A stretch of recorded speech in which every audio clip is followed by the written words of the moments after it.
Ça me paraît très hallucinant qu'ils aient pas reçu une forme de paiement ou qu'il y ait pas une forme d'intéressement dans l'histoire.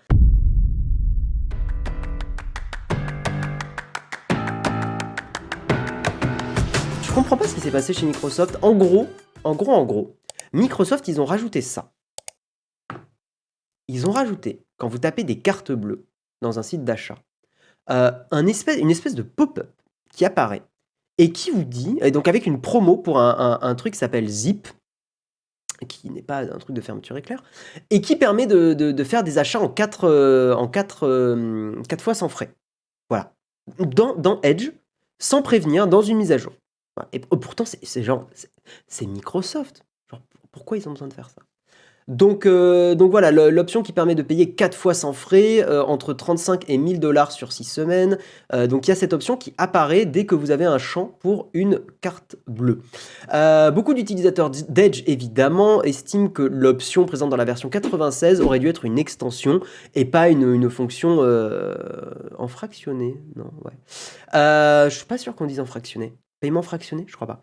Bref, donc oui, beaucoup de gens se demandent, mais bordel de merde, pourquoi c'est pas une extension et pourquoi on nous gave avec ça, quoi.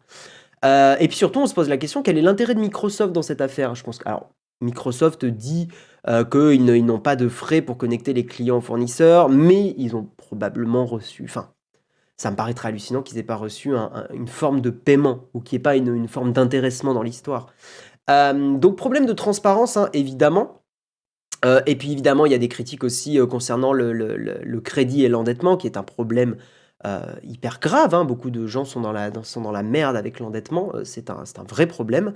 Encore plus aux États-Unis, hein, avec le système de cartes à paiement différé, le fait qu'il y ait beaucoup plus de cartes de crédit, si je dis pas de bêtises, au lieu de cartes de paiement immédiat. Voilà. Et effectivement, l'article se pose la question, l'article de Mac Génération, pourquoi Microsoft a fait ça alors qu'effectivement, il n'y avait que des coûts à prendre, hein, c'est que de la mauvaise presse. Donc pourquoi cette décision?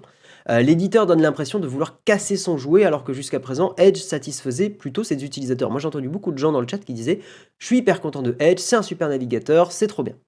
Voilà, moi, je vous ai toujours dit, niveau vie privée, c'est de la merde, mais après, vous faites ce que vous voulez, bien sûr, hein.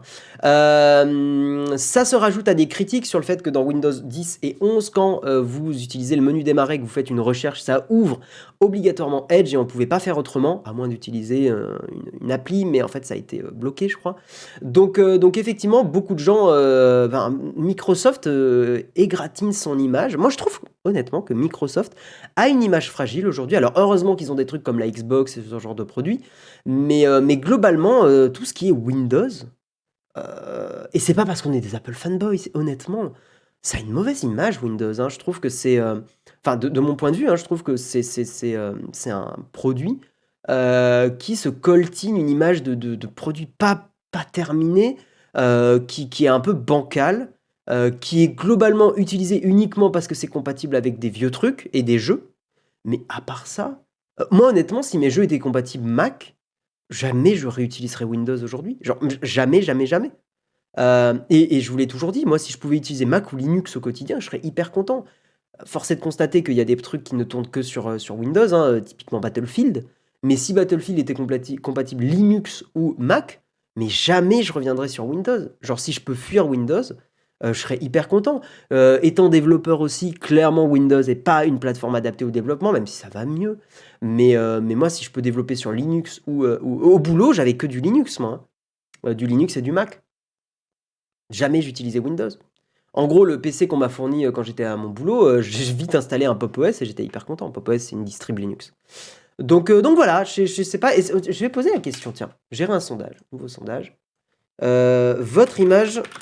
On va parler de Windows, hein. Votre image de Windows. Windows. 3 petits points. 3 petits points. Alors, Windows ou j'aime bien.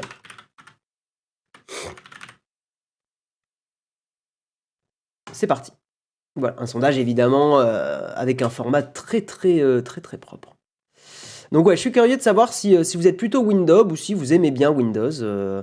Répondez franchement, hein, genre est-ce que moi je suis plutôt Windows, genre ça, honnêtement, J'adore Windows parce qu'historiquement, c'est voilà, l'OS que j'aime depuis longtemps, mais putain, ça scoltine une image, je trouve, depuis un moment là.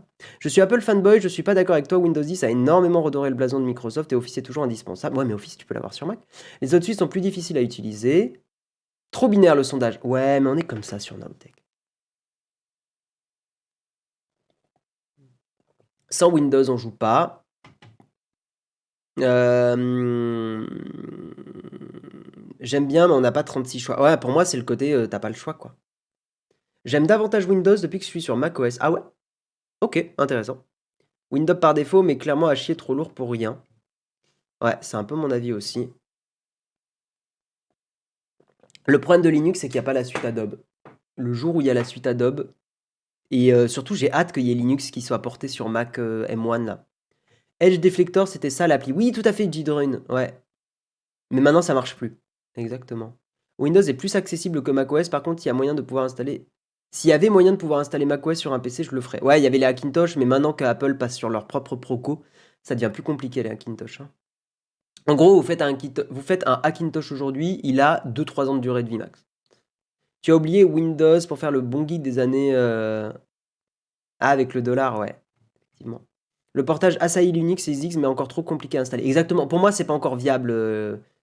Mais vous voyez, c'est tellement efficient les processeurs M1 que si ça se trouve, émuler Linux peut marcher correctement. Je suis très curieux de voir s'il n'y a pas une solution qui sera comme ça. Plutôt que de l'installer définitivement sur une partition, je me demande si l'émulation de Linux pourrait pas être super efficiente. Si le Linux est un Linux ARM, si ça se trouve, ça pourrait très bien marcher. À voir. Les VM fonctionnent sur le M1. Ouais. Mais une VM qui émule qui fait avec du ARM, donc avec moins de transpilation de code, quoi. Tu as Ubuntu qui te permet d'installer en 3 clics une VM M1. Faudrait que j'essaye. Moi, j'ai essayé la Windows ARM. C'est assez bluffant de pouvoir faire tourner un Overwatch plutôt correctement. Mais c'est pas une solution viable, quoi. C'est de l'ARM le M1, donc Linux ARM devrait tourner. Ouais, non, mais c'est ce que je dis. Mais il faudrait que je teste un Linux ARM en émulé. Je l'ai pas fait encore pour l'instant. Sinon, tu as Ubuntu qui te permet d'installer... Oui, je l'ai lu, pardon. Pas assez intuitif pour mon utilisation et pour mes connaissances. J'utilise des outils pour faire de la bureautique. Franchement, sur Windows, c'est lourd. Lourd dans quel sens? Lourd dans le sens bien, Anaïs, ou lourd dans le sens chiant? J'apprécie l'utilisation au boulot de Windows, mais trop de trucs préinstallés par défaut qu'il faut désactiver. Bon, vous êtes une majorité à avoir mis Windows, mais quand même beaucoup de gens à dire j'aime bien, donc ok. Apple pourrait faire en sorte que macOS puisse être installé sur les PC, il gagnerait de l'argent en plus. Même à 200 € le macOS, je l'achète. Ouais, mais là, ils sont vraiment en train de partir sur de l'ARM, donc pour l'instant, c'est pas dans leur intérêt. Ils ont quand même intérêt, Mac, à ce que tu achètes un appareil Apple. Pour derrière, le but d'Apple maintenant, c'est de vendre du service. Et ils ont plus intérêt. Oh, quoique, oui, non, mais en disant ça, je me contredis. Oui, non, c'est pas faux. En vrai, si t'es sur un Mac avec du hardware Windows, enfin, du hardware classique, et que tu achètes les services Apple, ça se tente. Attendez, excusez-moi, je vais vite fait me moucher, je vais vous épargner ça.